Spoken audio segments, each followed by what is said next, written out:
안녕하세요 여러분, 현규쌤입니다. 이번 시간은요 40번 프린트, 바로 대한민국 임시정부에 대해서 공부할 시간입니다. 자 여러분, 오늘 수업을 하기에 앞서서 우리 지난 시간에 배운 내용 간단하게 정리해 볼게요. 우리 지난 시간에 뭘 공부했나요? 그쵸, 10년대와 20년대의 분기점이 되는 중요한 사건, 바로 3.1운동에 대해서 공부했습니다. 그 3.1운동을 배경, 전개, 영향으로 나누어서 공부를 했어요. 그 3.1운동의 배경도 국외적 배경, 국내적 배경으로 나누어 살펴봤죠. 특히 국외적 배경에서 윌슨의 민족 자결주의부터 모든 내용이 시작되니까 이 민족 자결주의로부터 논리적 구조를 확실하게 정리하시길 바랍니다. 자, 그 다음에 3.1운동이 어떤 과정을 통해서 전개가 되느냐 또 공부를 했고요. 또 중요한 게 뭐였죠? 3.1운동의 결과, 영향이었습니다, 여러분들. 자, 3.1운동은 어떤 결과, 영향을 가져왔나요? 일단 첫 번째, 일본의 뭐가 변했어요? 그쵸, 일본의 통치 방법이 변합니다. 1910년대까지는 즉결처분, 헌병경찰 통치, 태형령으로 대표되는 무단 통치였어요. 조선놈들은 때리면 말을 들을 거다 생각을 한 거죠. 근데 그렇게 폭력적인 무단 통치를 했더니 되나요, 안 되나요? 안 되는 거죠. 오히려 집단적 반발이 뻥 튀어나온 거잖아. 그래서 일본이 조선을 단순히 폭력과 힘만으로는 지배할 수 없겠다 해서 들고 나온 게 뭐예요? 20년대 소위 말하는 문화 통치입니다, 여러분들. 그죠? 야, 이 문화통치는 겉으로는 잘해주는 것 같지만 그 본질은 뭐라 그랬죠? 다시는 우리 민족이 3.1운동 때처럼 똘똘 뭉치지 못하도록 우리 민족을 분열시키고 이간질하는 친일파 양성책이라고 이야기를 해드렸어요. 그죠? 첫 번째 결과는 일본 통치 방법이 10년대 무단 통치에서 20년대 문화 통치로 바뀌었다라는 거고요. 또 중요한 게 뭐였어요? 그죠? 우리의 독립운동 양상도 변합니다. 1920년대 가면은 국내적으로는 다양한 대중운동이 펼쳐지게 돼요. 지식인들을 넘어서서 노동자, 농민, 학생운동이 일어나고 국외에서는 무장 독립투쟁과 외교론의 활동이 본격적으로 이루어진다라고 이야기를 했어요. 그리고 또 전 세계 독립운동에 영향을 주었다. 중국의 오사운동, 간디의 비폭력 불복종운동, 그리고 대한독립 만세라는 구호에서 알 수 있듯이 복벽주의를 청산했다. 민권의식이 성장했다는 걸 알 수 있습니다. 자, 그럼 마지막으로 또 어떤 중요한 결과가 있죠? 예, 우리 독립운동의 기본 방향이 변하게 됩니다. 법이라기보다는 방법론적으로 변화가 있어요. 자, 3.1운동 때 우리나라 사람들이 얻은 교훈은 3.1운동은 제가 말씀드렸듯이 시작 단계부터 이 운동을 이끌어줄 지도부, 머리가 날아간 상태에서 손발만 따로 움직이는 운동이라고 이야기를 했어요. 그래서 우리나라 사람들이 깨달았죠. 독립을 위해서는 뭐가 필요하다? 독립운동을 체계적이고 조직적으로 이끌어주는 컨트롤 타워, 머리 역할을 하는 통일된 지도부가 필요하다는 걸 깨닫게 됩니다. 근데 지금 우리나라에는 그런 독립운동을 체계적이고 조직적으로 이끌어줄 지도부가 없잖아요. 없으면 어떻게 하죠? 만들어야죠. 그래서 3.1운동의 결과 대한민국 임시정부가 수립되는데 영향을 주었다라고 이야기를 했어요. 오늘 그걸 공부하는 겁니다. 오늘 우리는 3.1운동의 결과 만들어진 대한민국 임시정부에 대해서 공부하는 시간을 가져보도록 할 겁니다. 자, 임시정부가 만들어지는 배경, 통합되는 과정, 활동 내용, 이렇게 나누어서 내용을 정리해 보도록 할게요. 자, 일단 배경부터. 임시정부가 만들어지는 배경은 방금 말씀드렸듯이 3.1운동으로 독립운동을 위해서는 독립운동을 체계적이고 조직적으로 이끌어주는 통일된 지도부가 필요하다라는 걸 느껴서 정부가 만들어지는데, 중요한 건 여러분들, 그 정부가 만들고 봤더니 3개가 만들어진 거예요, 여러분들. 자, 우리가 지금 정부에게 기대하는 역할은 뭐예요? 독립운동을 이끌어주는 지도부, 머리로서의 역할을 요구하는 거야. 근데 그 머리는 몇 개여야 돼요? 네, 결정을 내리는 머리는 1개여야 됩니다. 근데 그 지금 머리가 3개가 돼버린 거예요. 이러면 통일된 의견이 나올 수가 없죠. 머리 3개 달린 괴물이 탄생하는 거야, 얘들아. 그럼 어떻게 해야 돼요? 이 3개의 머리를 하나로 통합해야 합니다. 중요한 건 여러분들, 통합이라는 거예요. 그러니까 나머지 2개의 머리를 잘라내는 게 아니라 하나로 합친다는 겁니다. 머리 잘라내면 과다출혈로 사망이에요. 자, 그래서 우리는 일단 배경을 봤고요. 이 3개의 임시정부가 어떤 과정을 통해서 하나로 통합되는가 공부해 보도록 하겠습니다. 자, 당시 3개의 정부가 어디에 있었느냐. 우선 연해주 지방, 러시아 이 연해주 지방에 대한국민의회라는 게 있었어요. 대한국민의회. 자, 여러분, 대한국민의회 우리 이미 1910년대 독립운동 기지건설할 때 공부했습니다. 자, 우리는 주로 이 러시아 땅에서도 연해주, 러시아 이민정책으로 인해서 연해주, 그 안에서도 블라디보스톡 지방을 중심으로 한인 집단 거주촌인 신안촌을 만들어서 거기서 이제 독립운동 기지건설을 합니다. 성명회가 만들어지고 곧이어 권업회가 만들어지죠. 이 권업회 회원들이 뭘 만들었어요? 대한광복군 정부를 만듭니다.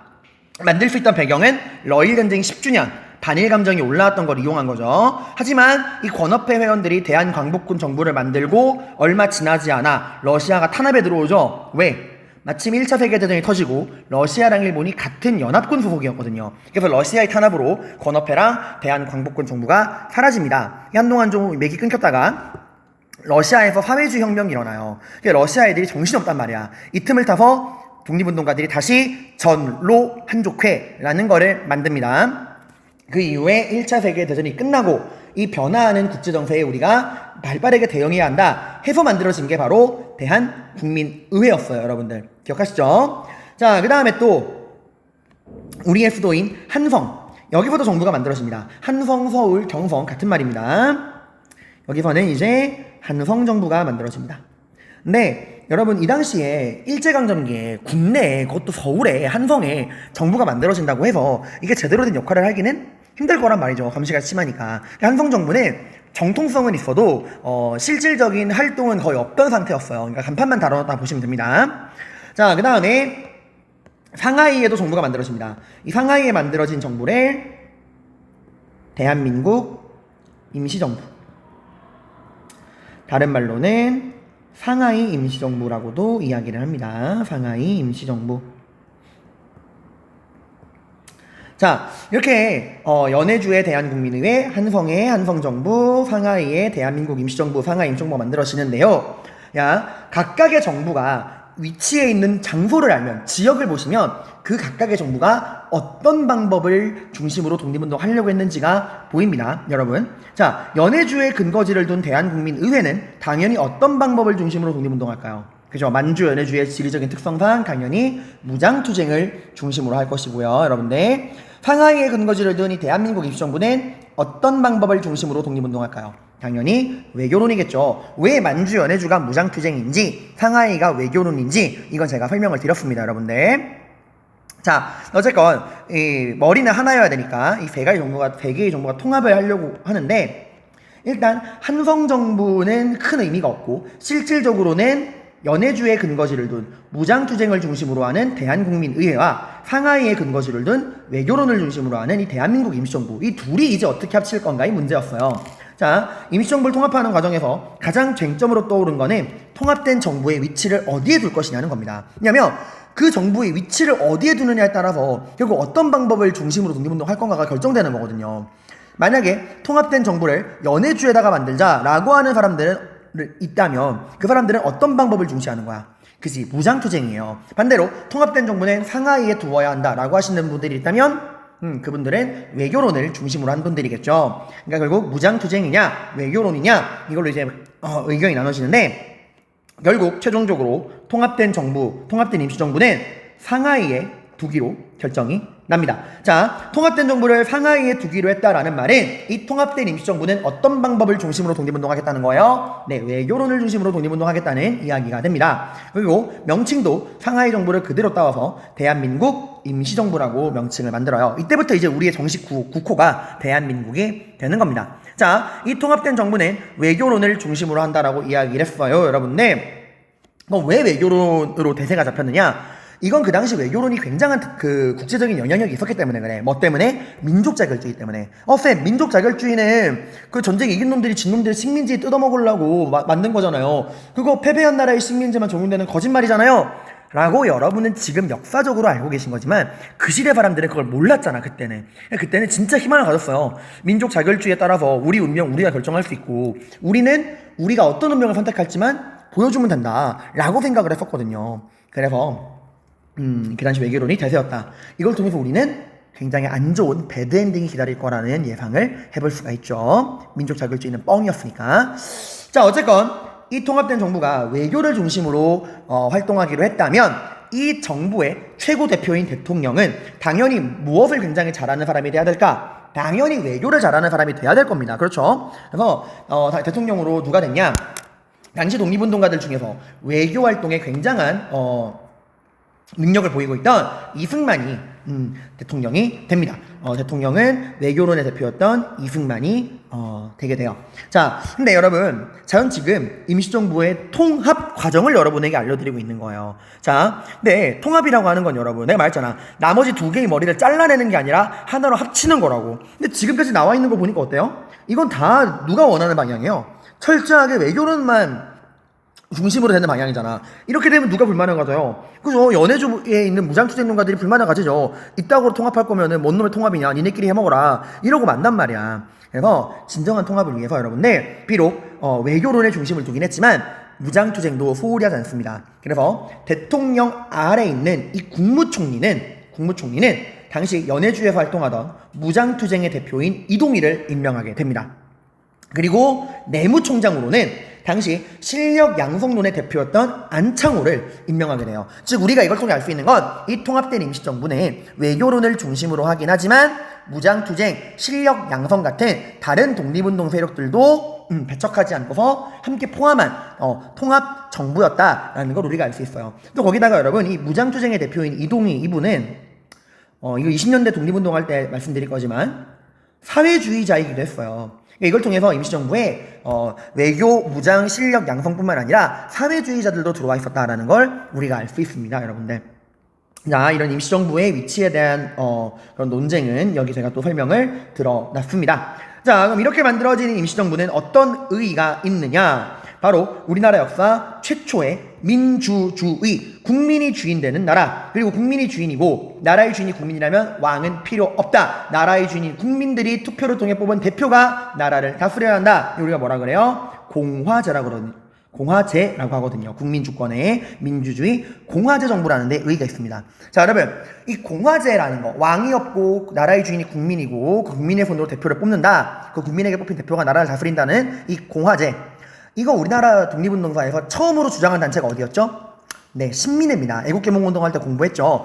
그 공화제를 최초로 주장한 단체는 신민회지만 그러한 공화제 정부를 최초로 만든 건 지금 공부하는 임시정부입니다. 알겠죠, 여러분들?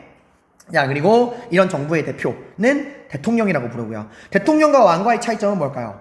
그래서 임기가 다르죠. 왕은 죽을 때까지지만 대통령은 정해진 임기만큼만 활동한다는 거. 또 가지고 있는 힘의 범위가 달라요. 왕은 모든 걸 할 수 있지만 대통령은 아무리 대표라고 해도 권력을 세 개로 쪼개서 나눠 가져야 됩니다. 그걸 바로 우리가 뭐라 그래요? 삼권 분립이라고 합니다. 법을 만드는 입법권은 임시의정원에서, 그리고 그 만들어진 법을 집행하는 행정은 국무원에서, 그리고 그 법의 집행이 제대로 이루어지는가를 감시하는 사법은 법원에서, 이렇게 나누어서 관리하게 돼요. 특히 여러분 입법권을 의정원이 가졌다, 행정권은 국무원이 가져갔다라고 하는 말이 자료에 나온다면 그건 100% 임시정부입니다. 이 입법의 임시의정원, 행정의 국무원, 또 중요한 키워드가 되니까 임시정부를 나타내는 키워드가 되니까 잘 정리해두세요. 자, 근데 보시면 민주주의 공화제, 대통령, 삼권분립, 이거 오늘날 대한민국이랑 거의 비슷하죠. 똑같죠, 거의. 그래서 이거 우리가 뭐라고 할 수 있냐면은 이 임시정부가 오늘날 현대 대한민국으로 그 정통성이 계승되었다는 걸 우리가 알 수 있어요. 이거는 선생님이 내피셜로 하는 얘기가 아니라요, 여러분들.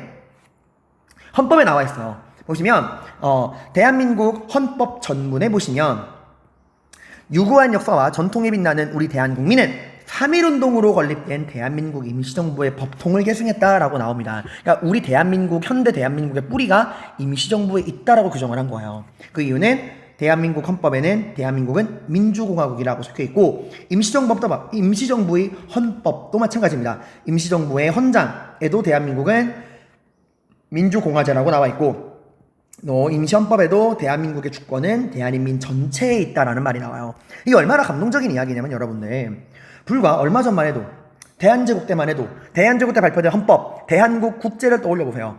뭐라고 나와요? 대한제국의 정치는 만세불변의 전제정치이다. 나라의 주인은 누구다? 황제다. 그러니까 지금 이게 대한제국 때까지만 해도 나라의 주인은 황제였습니다. 근데 지금 그 황제의 나라인 대한제국에서 국민의 나라인 대한민국으로 업그레이드가 된 겁니다, 여러분들. 굉장히 큰 발전이죠.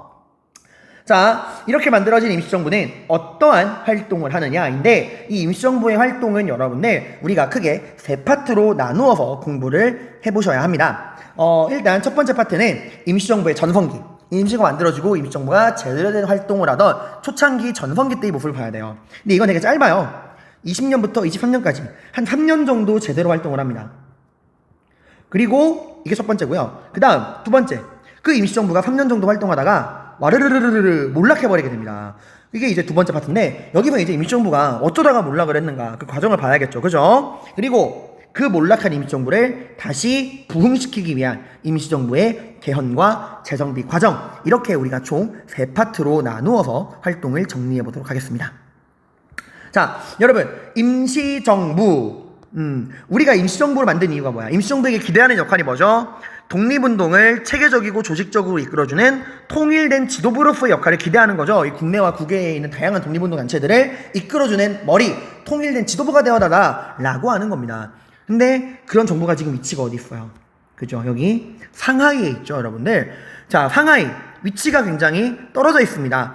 왜 상하이죠? 여기 뭐 하기 좋아요? 외교 활동하기 좋은 국제도시라고 상하이에 근거지를 둔 거잖아. 하지만 외교 활동하긴 좋지만 여러분들, 이 상하이는 이 국내에 있는 독립운동 단체, 그리고 이 만주나 연해주, 이런 국외에 있는 독립운동 단체들과 연락을 주고받는 건 쉬워요, 어려워요? 그죠? 어렵죠, 여러분들. 오늘날처럼 뭐 인터넷이 있는 게 아니잖아, 얘들아. 그러니까 이거는 머리랑 손발이 지금 멀리 떨어져 있는 거랑 비슷한 거예요. 그러니까 임시정부는 위치가 이제 만주, 연해주랑 국내랑 떨어져 있다 보니까 이 국내와 국외에 있는 독립운동 단체들과 연락을 주고받는 게 굉장히 어려운 약점이 있었습니다. 그래서 임시정부는 이 약점을 극복하기 위해 국내와 국외에 떨어져 있는 독립운동 단체들과의 원활한 연락과 정보 수집을 위해 비밀 연락망을 만드는데 가장 큰 공을 들입니다.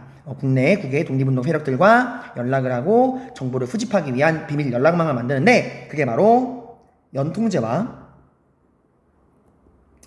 교통국이라는 거예요.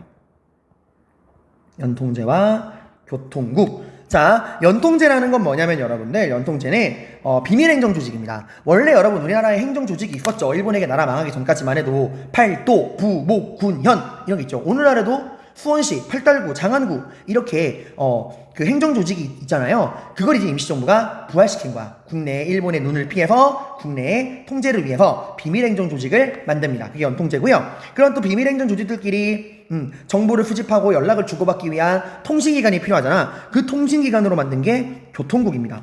교통국. 아이고, 이거 잘못 표시했네요. 그러니까 임시정부가 비밀 연락망으로서 비밀행정 조직인 연통제와 정보 수집의 통신기관인 교통국을 만들었다라고 하시면 됩니다. 여기 제가 또 연통제, 비밀행정 조직, 교통국, 통신기관 뜻풀이 해놨으니까 보시고요. 자, 실제 그 당시 만들어진 연통제랑 교통국을 보러 갈까요? 여기 프린트 뒤 두 번째 장에 보시면은 당시 연통제랑 교통국이 설치된 주요 지역의 지도가 이렇게 나와 있습니다. 보시고요.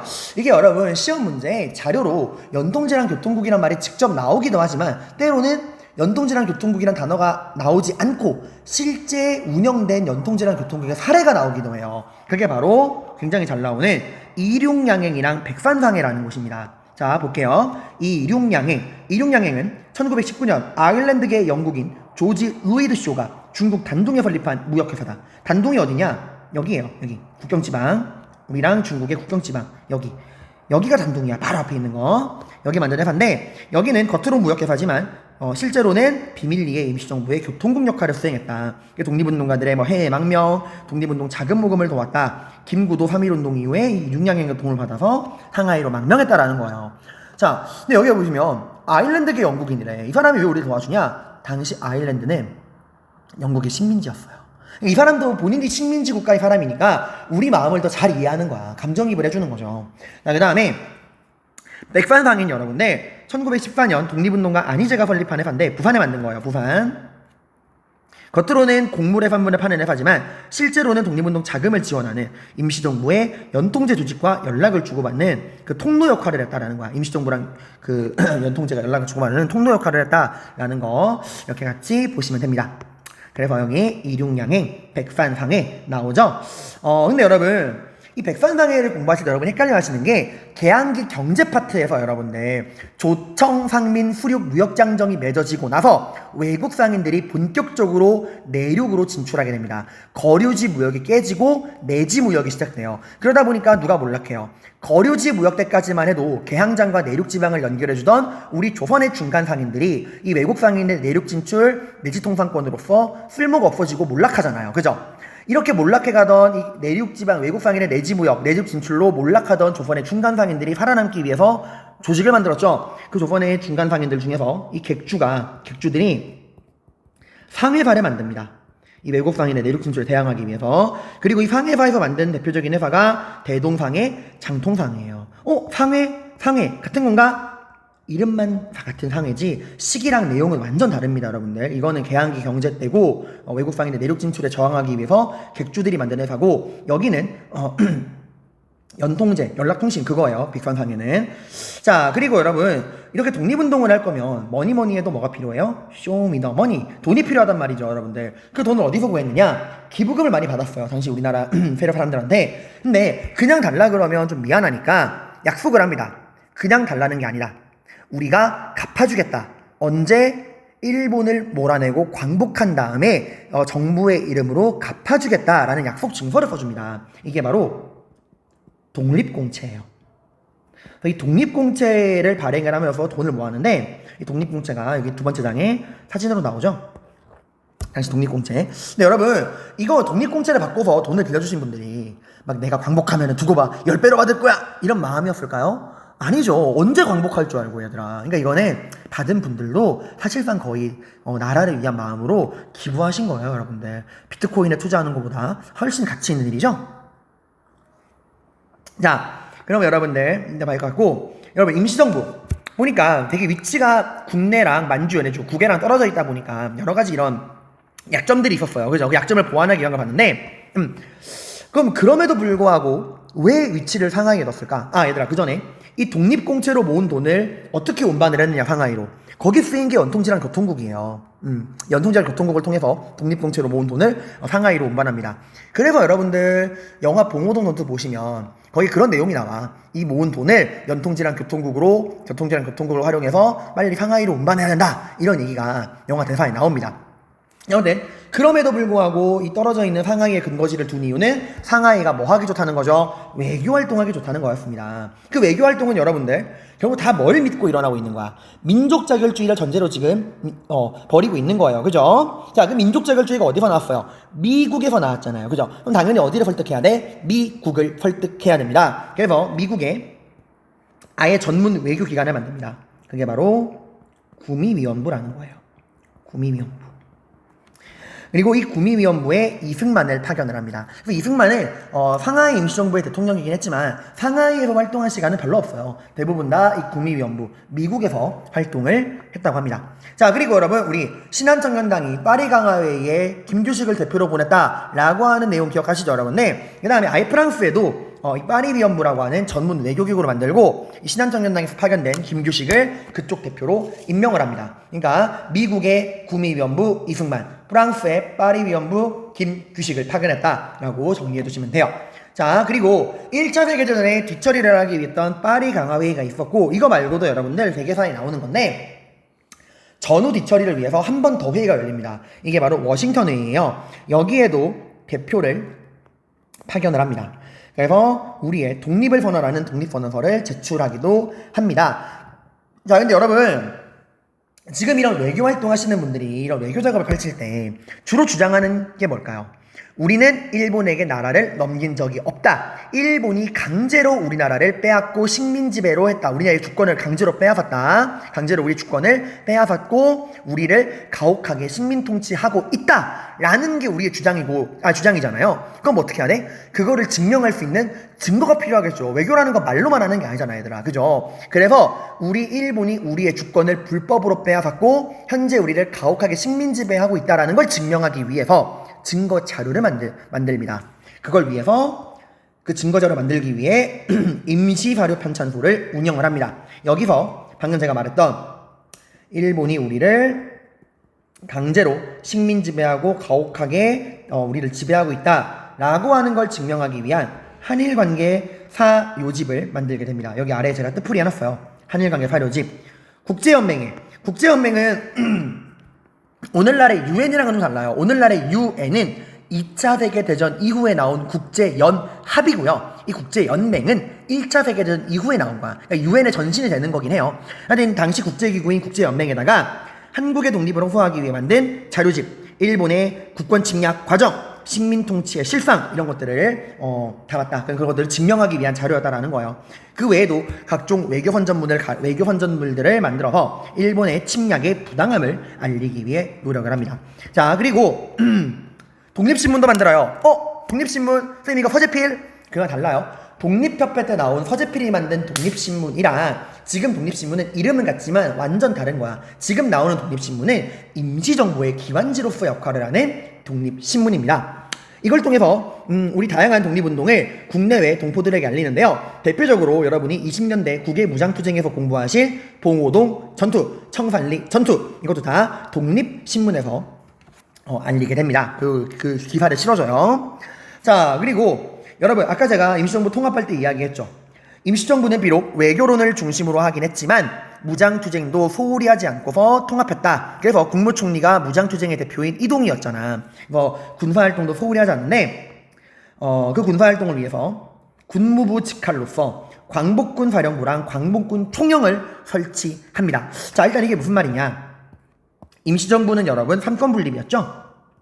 입법, 행정, 사법. 입법을 담당하는 임시의정원, 그리고 사법을 담당하던 법원이 있고요. 그리고 행정을 담당하는 국무원이 있었죠, 여러분들. 그죠? 자, 이 국무원, 행정을 담당하는 국무원 아래에 만든 게 뭐야? 행정을 담당하는 국무원 아래에 직할로 만든 게 군무부예요. 군사를 담당하는. 그러니까 오늘날로 따지면 국방부 정도라 보시면 됩니다. 그리고 이 군무부 아래에다가 뭘 만든 거야? 광복군 사령부, 광복군 총영을 만든 거예요. 이걸 만든 이유는 뭐냐면 당시 여러분 무장투쟁의 근거지가 어디예요? 만주지방이란 말이죠. 당시 만주지방에는 이 무장 독립군들이 굉장히 많았어요. 거의 한 50개에서 60개 정도의 독립군 부대가 있었다고 얘기를 하거든요. 다 따로따로 산발적으로 움직이는 거잖아. 우리가 정부를 만든 이유가 뭐야? 독립운동을 체계적이고 조직적으로 이끌어주는 통일된 지도부로서의 역할을 기대하는 거잖아요. 그래서 임시정부가 이 만주지방에 흩어져 있는 다양한 독립군들을 체계적이고 통일적으로 지도하기 위해서 만든 게 광복군 사령부랑 총영이야. 뭔지 이해가죠? 만주지방에 흩어진 다양한 독립군 부대를 체계적이고 조직적으로 이끌어주는 통일된 지도부로서의 역할을 하기 위해 광복군 사령부랑 총영을 통해서 이 독립군 부대를 관리한 겁니다. 그래가지고 여러분들 우리 1910년대 국외 독립운동 기지 건설할 때 공부했잖아. 서간도 지방에 만들어진 서로 군정서, 북간도 지방에 만들어진 북로 군정서. 여러분들, 이게 다 이 광복군 사령부 총영 아래에 있는 부대예요. 그러니까 스스로 이제 우리는 임시정부의 소속이다 이래가지고 우리는 서쪽 부대, 우리는 북쪽 부대 이렇게 이름을 통일을 한 겁니다. 그래서 이 북로군정서 부대가 청산리 전투를 이긴 다음에 그 보고서를 상급기관인 임시정부에게 올린 거고, 그 임시정부가 독립신문으로 그걸 또 전파해 준 거예요, 여러분들. 그러니까 여러분 이 광복군이라는 명칭을 여러분들이 보고 좀 그 중학교 때 공부한 친구들은 광복군 그거 나중에 1940년대 그 충칭으로 임시정부가 위치 옮기고 나서 만든 부대 아니야? 이러고 광복군만 나오면 자동반사적으로 그때를 떠올리는데 아닙니다. 그때 나와도 그때도 광복군이 만들어지지만 이때도 이미 광복군 사령부랑 총영이라는 게 있었어요, 여러분들. 그리고 1923년에는 아예 직할 무장 부대인 참의부, 육군 주만 참의부를 만주지방에 만들기도 합니다. 자, 또 구미위원부 뜻풀이도 한번 보시고, 자, 이렇게 여러분들 임시정부가 20년부터 23년까지 초창기에 어떠한 활동을 했는지 설명을 드렸어요. 보니까 어때요? 그죠? 굉장히 열심히 활동을 잘하고 있죠? 국가대표 타이틀을 달만하죠? 근데 이런 임시정부가 어떻게 된다고요? 3년 만에 와르르르 무너진다고요. 왜 무너지느냐? 바로 그 결정적 계기는 이 국민대표회의 때문입니다. 자, 일단 이 국민대표회의가 어떻게 열리게 됐느냐? 이거는 일단 열리게 된 배경은요. 잠깐만요, 여러분들. 이거.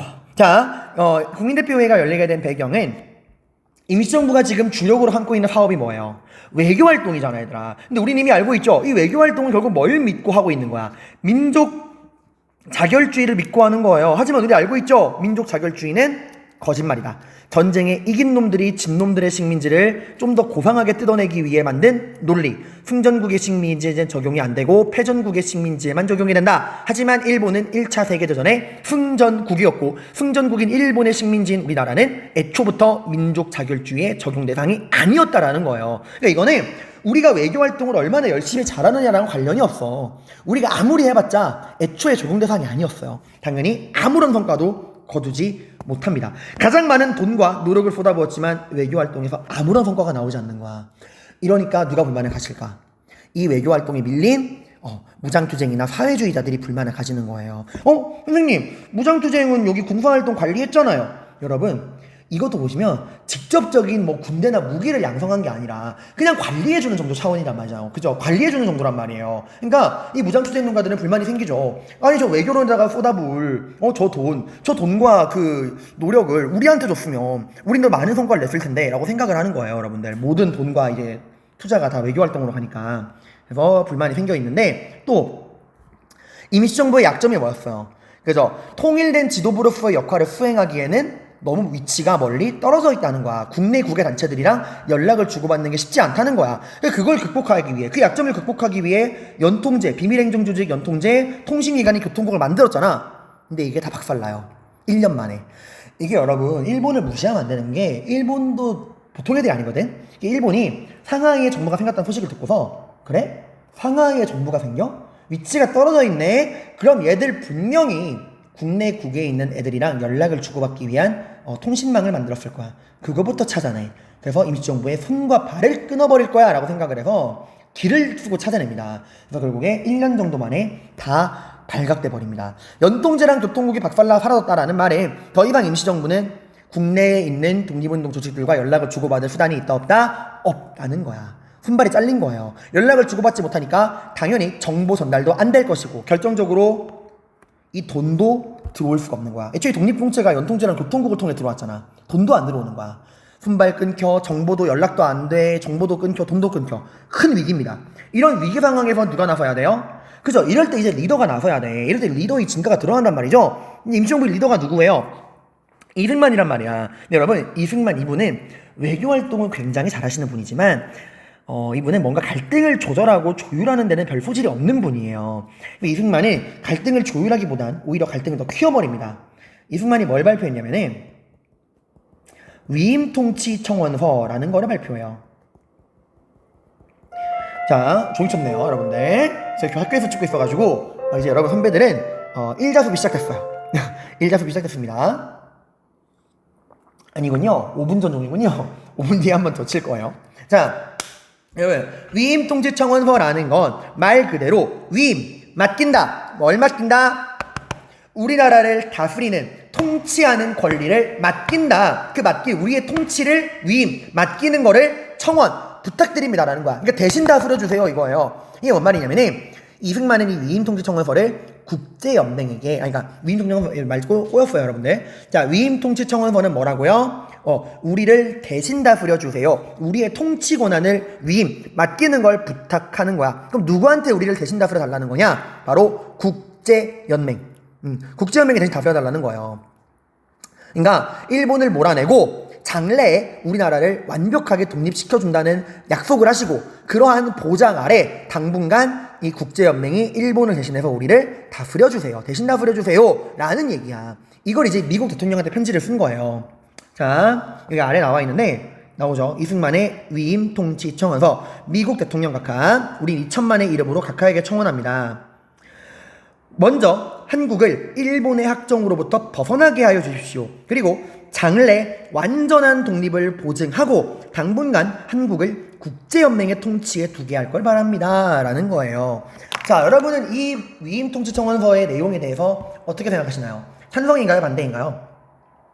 입장은 다양할 수 있죠. 어쨌든 장래의 완전한 독립을 보장한 상태에서 당분간 관리해주는 거니까 일본의 기약 없는 식민지 생활보다는 이게 낫지 않을까? 라고 생각할 수도 있고 이건 결국에 일본의 식민지에서 국제연맹의 식민지가 되자는 거 아니냐? 라고 반대할 수도 있고 의견은 자유입니다. 하지만 얘들아 이거는 나라의 운명을 결정짓는 어마어마한 얘기잖아. 이런 얘기를 적어도 대통령이 대표로서 할 거면 어떻게 해야 돼?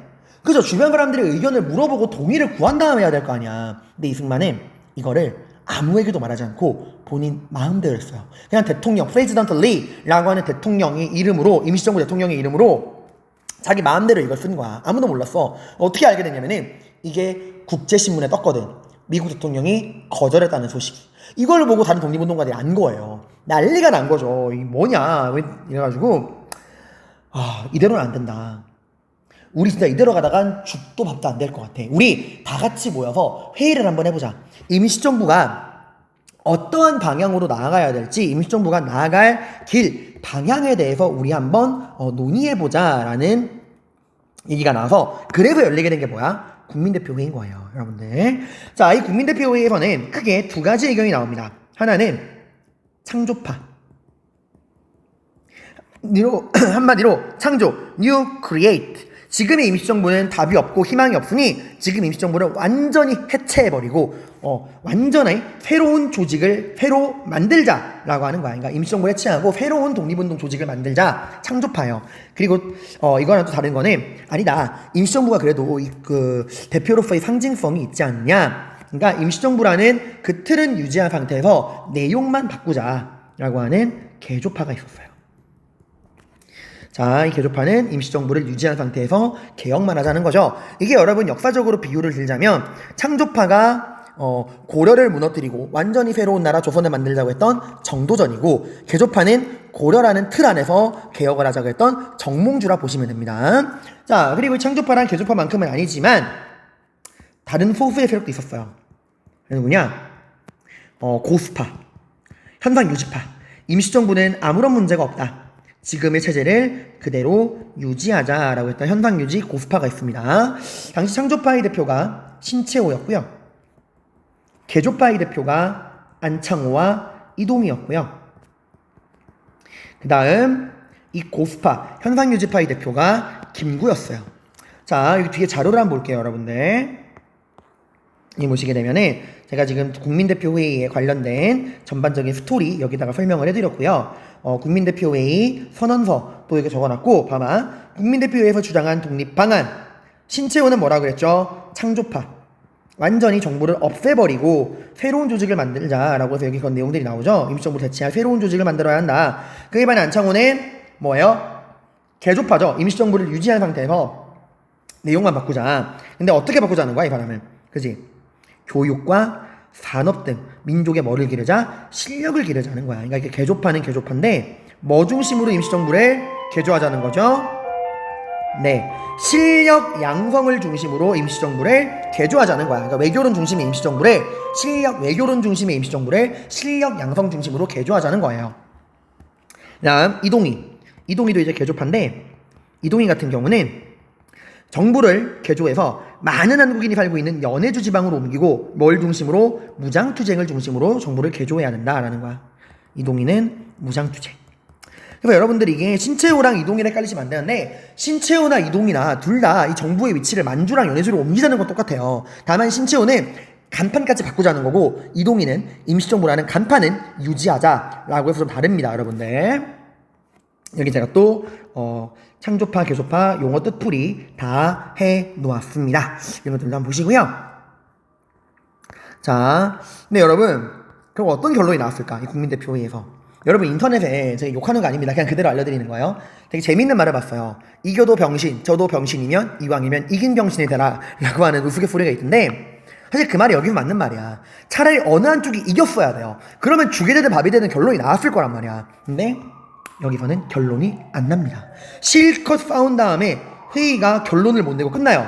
개조파가 먼저 나가버립니다. 에이, 안 해! 이러고 나가. 창조파도 나도 안 해! 이러고 나가버려요. 회의가 결렬돼 버립니다. 그리고 이때부터는 이게 완전 이제 임시정부는 모든 사람들이 다 떠나고 쇠퇴기가 접어드는 거야. 사실상 이때 임시정부는 거의 문 닫을 뻔했어요. 근데 이 사람이 없었다면 아마 문을 닫았을 겁니다.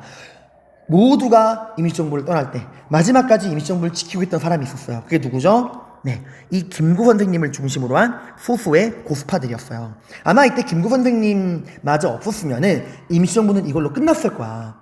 다만 이때부터 김구 선생님과 이 고수파들은 엄청난 고생을 합니다. 지금 모든 사람들이 다 떠나갔잖아. 이 국민대표회의가 결렬된 다음에 모두가 떠난 다음에 임시정부는 극단적인 분열과 침체기 쇠퇴기를 겪어요. 이때 얼마나 임시정부가 힘들었냐면은 김구 선생님의 자서전인 백범일지를 보시면 이때 김구 선생님의 하루 일과가 뭐였냐면은 눈 뜨면 도망치는 거야. 누구로부터? 일본 군인으로부터? 아닙니다. 중국 집주인으로부터. 이번 임시정부 상하이에 가서 임시정부를 보시면 알겠지만 멋들어진 건물이 아니에요. 되게 조그마한 건물이야. 임시정부도 방에 새 들어가는 거였어요. 월세 생활이었어. 그러니까 다 떠나고 돈이 없으니까 방세를 낼 돈이 없는 거야. 그러니까 맨날 집주인을 찾아와가지고 방세 내라 해 이러고 막 딱 찾아오니까 이 김 선생님이 방세를 못 내가지고 도망다녔다고 해요. 눈물 나는 거죠. 방세 낼 돈이 없으니까 밥 먹을 돈도 없는 거야. 맨날 굶었대요.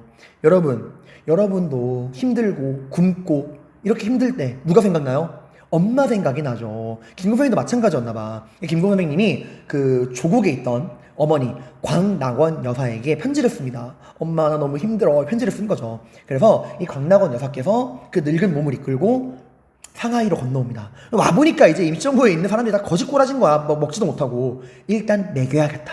그래서 이 광낙원 여사께서 상하이 거리를 돌아다니면서 음식물 쓰레기통을 뒤집니다. 거기서 좀 먹을 만한 음식물 그런 것들을 좀 건져가지고 그거를 씻어가지고 국으로 끓여요. 그게 바로 시래기국의 원조예요. 쓰레기국, 시래기국. 독립운동가들이 참 힘들게 한 거죠. 그게 광낙원 여사의 별명이 독립운동가들의 어머니야. 다 먹이고 재워주고 하셨거든. 자, 아무튼 이렇게 힘들었다. 하지만 김구 선생님은 포기하지 않습니다. 자, 이제 임시정부를 어떻게 재정비하는가 과정을 볼 건데요. 일단 임시정부의 첫 시작은 뭐였어? 1차 개헌. 이거 뭐였죠, 여러분들? 이거는 국민대표회의가 열리기 이전이에요. 초창기 임시정부를 말하는 거야. 원래 임시정부는 뭐 중심으로 돌아갔었죠? 네. 초기 임시정부는 대통령 중심제였어요. 그래서 이제 외교론의 달인이었던 이승만을 대통령으로 삼았잖아. 근데 그 이승만이 위임 통치청원서를 발표하고 그게 이제 결정적 시발점이 되어서 국민대표회의가 열리고 그 국민대표회의가 결렬된 다음에 임시정부가 와르르르 무너졌잖아. 그러니까 이승만을 더 이상 대통령으로 놔둘 수가 없는 거죠. 갈등의 원인을 제공을 했으니까. 그래서 이 국민대표회의가 결렬된 다음에 제일 먼저 한 게 뭐냐면 이승만을 탄핵시킨 겁니다. 국민대표회의가 결렬되고 제일 먼저 한 건 이승만 탄핵이었어요.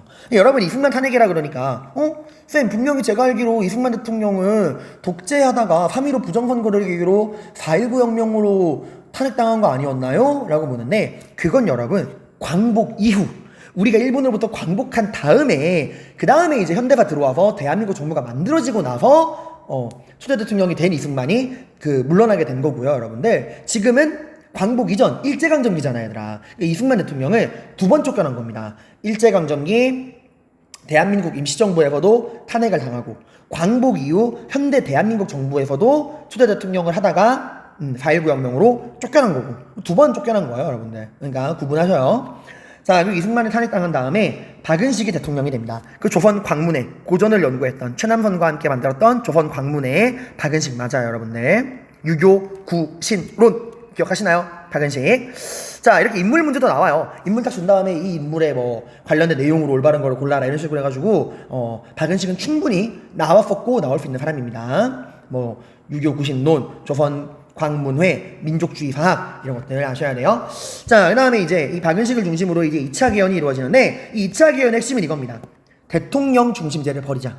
지금 초기에 대통령에게 너무나 많은 권한을 몰아주다 보니까 그 대통령이 너무 자기 마음대로 하지 않냐. 대통령에게 너무 많은 권한을 몰아주니까 자기 마음대로 위임 통치청원서를 쓰고 이런 문제가 생기지 않냐. 대통령의 권한을 줄이고 국무령 중심으로 체제를 바꿔야 한다라고 이야기를 했어요. 그래서요, 초기 대통령 중심제가 2차 개헌, 이승만 탄핵하고서 2차 개헌 때 국무령 중심 지도체제로 바뀝니다. 국무령은 여러분 오늘날 편하게 의원 정도로 생각하시면 돼요. 국회의원. 그러니까 국무령, 의원인 이 국무령들을 중심으로 나라를 끌어가자 한 명의 대통령이 아니라 이 대통령에게 집중된 권한을 다양한 의원, 이 국무령들에게 분배하고 이 국무령들이 함께 내각을 구성해서 나라를, 이 정부를 이끌어가자라고 한 거야. 이걸 우리가 뭐라 그래요?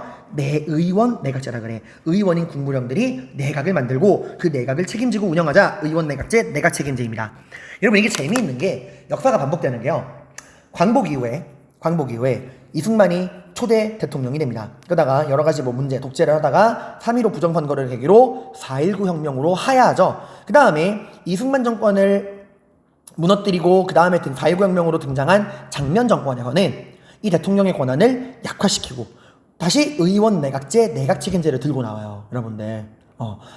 역사가 반복된다는 게 참 재밌는 거죠. 근데 이 국무령 중심 지도체제는 잘 안 됩니다. 왜? 지금 얘들아, 국무령 중심 지도체제, 그러니까 의원 내각제라는 걸 할 거면 일정 수 이상의 국무령, 의원들이 모여야 돼. 그래야지 뭐 내각을 만들고 뭐 할 거 아니야, 얘들아. 근데 사람들이 안 모이는 거야. 국민대표회의가 결렬된 다음에 모두가 다 떠났거든요. 사람도 돈도 없어. 그러니까 이 내각을 구성할 수 있는 의원, 국무령들이 모이지가 않는 거야. 그래서 다시 한번 법을 바꿉니다. 이때는 더 눈물 나는 걸로 바꿔요. 국무령이 아니라 국무위원 중심의 집단 지도체제로 내용을 바꿉니다. 이게 뭔 말이냐면, 여러분, 이 집단 지도체제라 그러니까 뭔가 있어 보이죠? 이건 뭐냐면, 뭐 있어 보이는 게 아니야, 얘들아. 이게 뭐냐면요, 제발 아무나 와주세요. 제발 아무나 와주세요. 오시기만 하면 국무위원 시켜드릴게요. 국무위원 시켜드릴 테니까 제발 아무나 오셔가지고 우리 함께 집단으로 정부를 이끌어 가봅시다 라고 하는 거야. 그러니까 최소한의 국무령 의원도 안 모여서 내각 구성이 안 되니까 그냥 아무나 오면은 국무위원 시켜줘도 되니까 우리 같이 한번 해보자 라고 하는 거야. 더 범위 좁힌 거예요, 여러분들. 근데 이래도 사람들이 안 모이는 거예요. 당시 임시정부는 철저한 무관심의 대상이었어. 우리 사랑에 받는 말이 무관심이라고 그러잖아요, 여러분들. 당시 독립운동가들 사이에서는 임시정부? 그런 게 있었나? 그것도 옛날에 국민대표회의 결렬되고 사라진 거 아니었어? 라고 사람들이 머릿속에 잊혀지고 있는 거야. 이러면 안 되죠. 이제 김구 선생님께서 이러면 안 된다. 우리 아직 안 죽었다. 우리 아직 안 죽었고 우리 임시정부 아직 멀쩡히 살아있고 활발하게 활동하고 있다는 우리의 존재감을 드러내야겠다라고 생각합니다. 그 존재감을 드러낼 거면 강력한 임팩트를 줘야겠죠. 강력한 임팩트가 뭐야? 뻥! 보여주는 거죠. 바로 의열투쟁으로서 폭탄을 터뜨리는 의열투쟁으로 존재감을 드러내야겠다 생각을 합니다. 그래서 이 침체된 임시정부를 살리기 위해서 만든 게 의열단체인 김원봉의 의열단을 벤치마킹한 한인애국단입니다. 우리가 위인전에서 만나본 이봉창과 윤봉길이 이 대표적인 한인애국단 멤버예요. 자, 한인애국단은 임시정부의 그 침체를 극복하기 위해 만든 조직인데, 이 한인애국단이 만들어질 때가 언제였냐면, 여러분 제가 일제강점기 개간할 때 말씀을 드렸어요. 30년대 들어가면 일본이 전쟁을 일으킵니다. 왜? 경제대공황으로 물건이 팔리지 않고 남아돌면서 경제 위기가 와요. 이 경제 위기를 극복하기 위해서는 남아도는 물건을 판매할 수 있는 상품 판매 시장, 식민지가 필요하거든. 그 식민지가 어디? 중국이었죠. 중국을 대상으로 전쟁을 일으킵니다. 그래서 맨 처음에 일본이 어디로 쳐들어가냐면은 이 만주 지방으로 쳐들어가요. 예, 바로 만주사변입니다. 자, 이 만주사변에서 일본이 이깁니다. 만주가 일본의 땅이 되어버려요. 중국은 당연히 기분이 안 좋겠죠. 그죠? 안 좋겠죠. 이 상황에서 이봉창이 일본 왕을 암살하려고 시도한 거야. 도쿄에 이제 가서 일본 왕이 지나가는 마차로 폭탄을 빵 던졌는데 실패했죠. 그죠? 안타깝게. 이걸 중국 애들이 신문에 실어버린 거야. 야, 진짜 아깝다. 중국은 이제 일본이랑 전쟁 중이니까 감정이 안 좋으니까 이 이봉창의 의거를 소개하면서 안타깝게 빗맞았다 라고 보도를 해버린 거야. 이러니까 누가 열받아요? 일본이 기분이 나쁘죠. 자기네 왕이 죽을 뻔했는데 그거 아깝다 그러다니 이 새끼들이 이래가지고 이걸 빌미로 일본이 이번에 어디로 쳐들어오느냐? 상하이로 쳐들어갑니다. 상하이 사변. 여기서 또 일본이 이겨요. 상하이가 일본 땅이 되어버립니다. 일본이 기분이 굉장히 좋았어요, 이때. 그래서 이 상하이 훔커우 공원에서 이 상하이 사변의 전승을 기념하는 상하이 전승 기념 행사를 열게 됩니다. 이 전승 기념 행사가 열리는 훔커우 공원으로 누가 온 거예요? 윤봉길 의사께서 간 거죠. 도시락 폭탄, 물통 폭탄을 들고. 실제로 단상에 던진 건 물통 폭탄이에요. 도시락 폭탄에 의거 이후에 자결하시려고 가져가신 건데 자결을 못하셨죠. 하여튼 이 윤봉길 의사의 의거는 엄청난 성공을 거둡니다. 그 상하이 전승기념에 참가한 일본의 난다긴다 하는 장성들을 대거 처단하게 돼요. 정의구현을 하신 거죠. 자, 이걸 보고 당시 중국의 리더였던 중국 국민당 정부를 이끌던 장제스라는 사람이 이런 말을 해요. 너무 대단하다. 100만 명의 중국 군대가 하지 못한 일을 단 한 명의 조선 청년이 해냈구나. 윤봉길이 뭐 하는 사람이냐 물어본 거지. 이게 이제 말하죠. 한인애국단이란 단체의 소속이랍니다. 그래? 한인애국단은 뭐 하는 단체인데?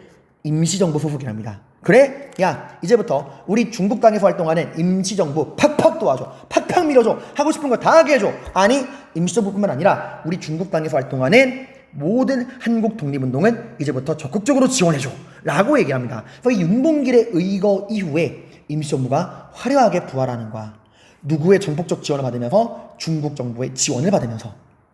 자, 다만 그 윤봉길의 의거 이후에 이 중국 정부의 지원을 받으면서 부흥한 건 좋은 거지만 이 이후로 충칭으로 정부 위치가 옮기게 됩니다. 왜? 원래 근거지였던 상하이가 지금 일본 땅이 됐잖아요, 얘들아. 거기다가 일본이 윤봉길에게 큰 피해를 입었잖아요. 윤봉길을 일본이 얼마나 증오했냐면은 윤봉길 의사를 처형한 다음에 윤봉길 의사의 시체를 그 일본의 전쟁 전사자들을 모셔놓은 사당 있잖아. 그 사당을 올라가는 계단, 밟고 올라가는 계단에다 묻었다고 해요. 천백객들이 밟고 지나갈 수 있게. 그러다 이제 광복 이후에 돌려받긴 했지만 그 정도인 거야. 그 윤봉길을 보낸 이 한인애국단의 리더인 김구 선생님은 당연히 더 싫었겠죠. 이때 김구 선생님의 목에 걸린 현상금이 200억이었어. 그래서 일본의 이런 추격을 피해서 충칭으로 근거지를 옮기게 됩니다. 윤봉길 의사의 의거 이후에 충칭으로 근거지 옮겨요. 충칭이 어디냐면 상하이는 여기 해안가잖아요. 충칭은 여기 중국 내륙 지방이야. 충칭. 이쪽으로 이제 위치를 옮긴 겁니다. 자, 그리고 충칭으로 옮긴 다음에 다시 한번 정부를 개편합니다. 바로 4차 개혁. 근데 이때부터는 더 이상 짠나라는 행동 안 해도 돼. 왜?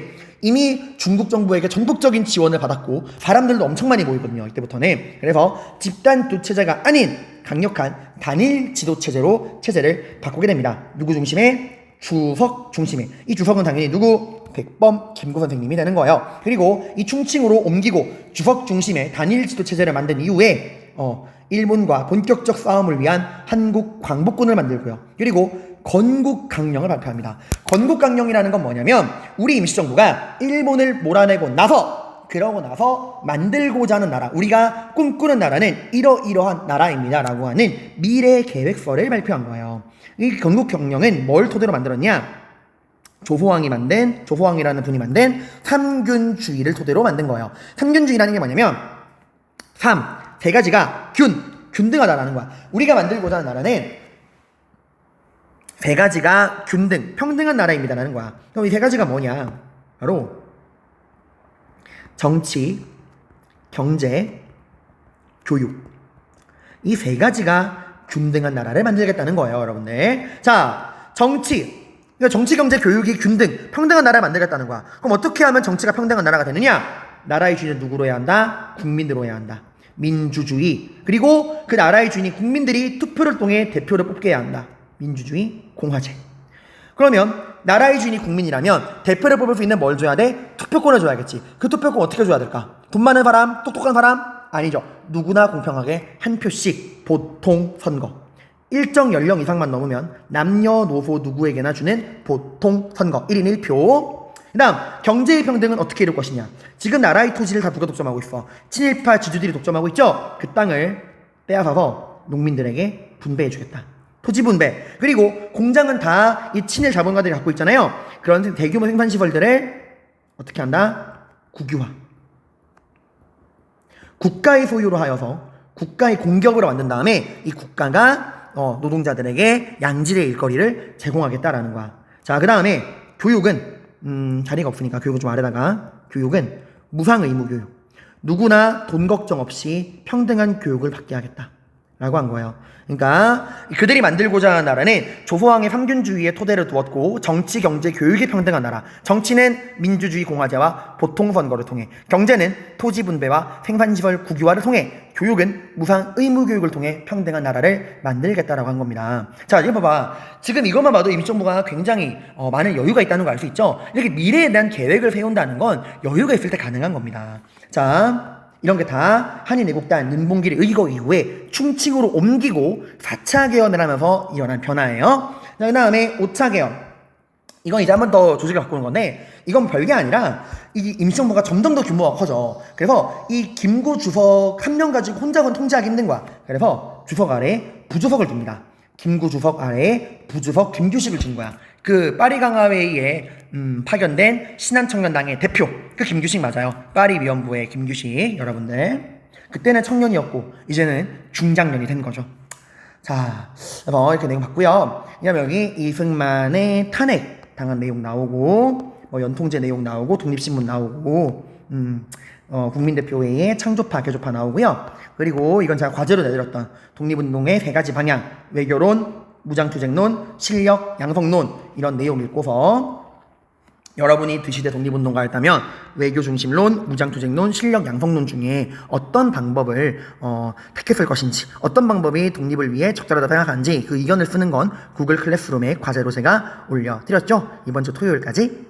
자, 여러분, 우리 이번 시간을 통해서 임시정부의 설립 배경, 통합 과정, 활동 내용을 공부를 했습니다. 잘 정리하시고요. 41번의 문제풀이도 꼭 풀어보세요.